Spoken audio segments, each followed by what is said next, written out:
Et la question qui était posée hier n'était pas du tout liée à la GPA, qui reste prohibée en France, et il n'est pas question de revenir sur cette interdiction. C'était simplement la reconnaissance des enfants nés de GPA à l'étranger. Sauf que les députés républicains crient à la trahison. Eux, ils voient l'amalgame, ils dénoncent un projet caché de la majorité.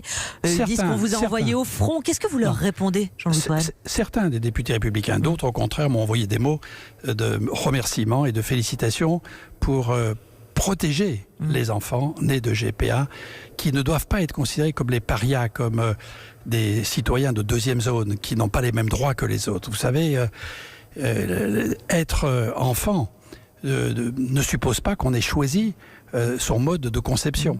Et que les enfants soient nés de PMA, de GPA ou dans des conditions plus habituelles, dans tous les cas de figure, tous les enfants méritent d'avoir la plénitude de leurs droits. Et ce que je dis n'est rien d'autre que ce qu'a dit le président de la République dans sa campagne électorale et qu'il a repris depuis son élection. C'est ce que dit le défenseur des droits, c'est ce qu'a dit la Cour européenne des droits de l'homme, c'est ce que dit aussi la Cour de cassation.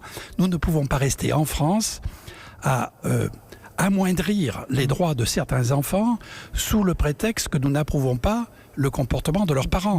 Les enfants n'ont pas à être sanctionnés pour cela, n'ont pas à subir les conséquences d'un choix qui ne leur appartient pas. Donc nous avons le devoir, tout simplement, d'octroyer la plénitude des droits